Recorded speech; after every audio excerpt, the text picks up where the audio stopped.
The shuttle bay of the Grand Celestial Archive was a cavern of polished metal and silent, efficient drones. Into this orderly quiet descended the human vessel, a blocky, utilitarian craft scarred by micrometeorite pitting and stained with the residue of atmospheric entries. It settled onto its landing pad with a palpable thud that seemed to vibrate through the very bones of the station.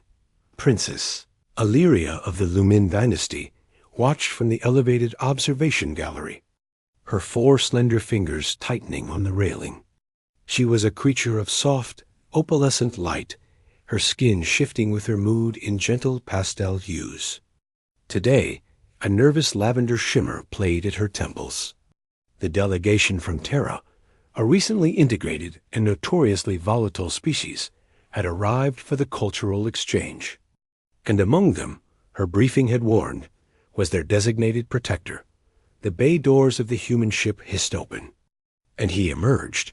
He was not the largest creature Illyria had ever seen, but he seemed to occupy space differently. Where her people flowed, he was a study in arrested motion. His name, she recalled, was a simple, solid sound, Kale. He moved with a predator's economy, his boots ringing on the decking with a finality that the soft steps of the archivists lacked. His eyes, a startling shade of green against weathered skin, scanned the bay not with wonder, but with a flat, analytical assessment, noting exits, structural supports, and every being present. He was a wall of contained force dressed in simple gray fatigues. Her role was ceremonial. She was to greet them, offer the blessings of the dynasty, and guide them to the Hall of Resonance. It was an honor, her mother had said. A test of diplomatic poise.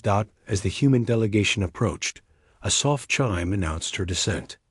The lift deposited her onto the main floor, the iridescent folds of her gown pooling around her. The head of the human delegation, a scholarly woman, offered a perfect bow. Illyria began the traditional greeting, her voice a melodic chime. Children of Terra, you bring the warmth of your sun to our halls. May our shared light. Her words faltered. Kale had stepped slightly forward, not intrusively, but placing himself at an angle between his people and a group of passing drone tenders. His movement was smooth, but it radiated a potent, silent warning. His gaze met hers for a fleeting second, and Illyria felt a strange electric jolt. It was not fear, not precisely. It was the overwhelming awareness of a contained storm. The lavender on her skin deepened to a flustered cobalt at her fingertips. She finished the greeting by rote, her colors betraying her inner turmoil. The tour began. In the Hall of Resonance, where sonic sculptures generated visible harmonics, Kale did not marvel. He watched the vibrations, his head tilting as if analyzing their frequency for tactical applications. In the gallery of floating botanicals, he ignored the fragrance of twilight blooms. His attention on the environmental systems vents. Illyria struggled. His silence was a physical pressure. His alertness was a constant, quiet hum that set her own nerves alight. She found herself explaining the archival systems in excessive detail to the scholar, just to avoid the weight of that silent presence at the periphery of the group. A crisis arrived not with a roar, but with a sharp crackle and the acrid scent of ozone. They were in the central data spire when a power coupling overloaded by an ancient system flaw exploded. Panels blew out in a shower of sparks. Gravity plates flickered, sending several delegates stumbling. The elegant lights died, replaced by the hellish strobe of emergency beacons and the shriek of alarms. Chaos, soft and bewildered, erupted among the archivists. The human scholar was knocked to her knees. In the strobing darkness, Illyria saw shapes moving not archivists. Opportunistic scavenger drones, rogue maintenance units drawn by the system failure, scuttled from service ducts. Their cutting tools extended toward valuable data cores. Before Illyria could even form a command, the silent presence moved. Kale was a blur of decisive motion. He did not shout. He placed a firm hand on the scholar's shoulder, guiding her behind a solid console with a calm, "Stay." Then he stepped into the path of 3 advancing drones. He carried no visible weapon. As the first drone lunged, he sidestepped, his arm shooting out to redirect its momentum into the path of the second. The collision was a symphony of crunching metal. The third drone attempted to flank him. Kale dropped low, swept its stabilizer with a leg, and brought his elbow down on its central sensor cluster with a precise, devastating crunch. It was not violence for its own sake. It was a surgical removal of a threat, efficient and breathtakingly fast. He then moved to a sparking console, his hands moving with surety. He ripped a panel open, ignoring the residual energy that danced over his knuckles, and forcibly rerouted cables. The emergency lighting stabilized, casting a steady red glow. Through it all, Illyria stood frozen, not with terror, but with a profound, world-altering awe. The contained storm had been released, and its purpose was not destruction, but protection. The raw, focused power that had so unnerved her had just become their salvation. Her skin flushed a brilliant, awe-struck gold. The station guards arrived moments later to secure the area. The humans were gathered, unharmed. Kale stood by the console, flexing his slightly scorched hand, his breathing even. His eyes found Illyria's again. This time, she did not look away. Later, after the systems were restored and the delegations were in secure quarters, Illyria found she could not rest. The image of his movement played in her mind. She sought him out. Protocol was shattered. She did not care. He was in a small observation lounge, staring out at the stars, a silent sentinel again. He turned as she entered. "Princess," he said, his voice a low rumble, the first word she had heard him speak.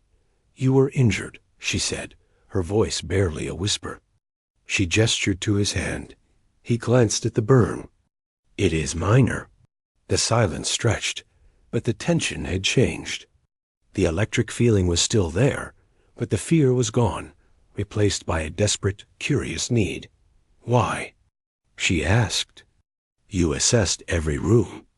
You saw the flaw before it failed." He was quiet for a moment. "My duty is to see the threats others do not. Your archives are peaceful. Peaceful places often forget to guard their peace." "You are not what I expected," she confessed. Colors pulsing soft gold and curious green across her cheeks. A faint, almost imperceptible smile touched his lips. "And you are not what I expected? What did you expect?" "Fragility," he said simply. "I saw a leader who held her ground in the dark, even when afraid. Your colors, they changed. But you did not flee." She stepped closer, drawn by his words. The overwhelming aura of power was still there, but she now saw its shape, its purpose. It was a shield, not a sword. "Your presence. It unsettled me. It felt like standing too near a star." He nodded, understanding in his eyes. "And yours unsettles me, Princess." This shocked her. "How?" "You are calm. You are light and quiet. On my world, quiet often means danger is coming. Your peace is a language I am still learning." He looked back at the stars. "It is difficult to be still." In that moment, Illyria understood. His constant vigilance, his solidity, was his own struggle. Her shyness near his strength was mirrored by his wariness of her tranquility. They were both out of their element, each a mystery to the other. She took another step, now at a distance that would have horrified her that morning. She could feel the warmth radiating from him. "Perhaps," she said, her voice gaining strength, "we could learn. Together. You could teach me about seeing threats. And I could teach you about quiet." He looked down at her, his green eyes holding hers. The fierce warrior was gone, replaced by someone just as uncertain, just as far from home. He saw not a fragile being to be guarded, but a brave one offering a bridge. Slowly, he gave a single solemn nod. "I would like that," he said. And in the quiet of the observation lounge, with the infinite stars as their witness, the shy princess found she was perfectly calm, standing next to the human warrior.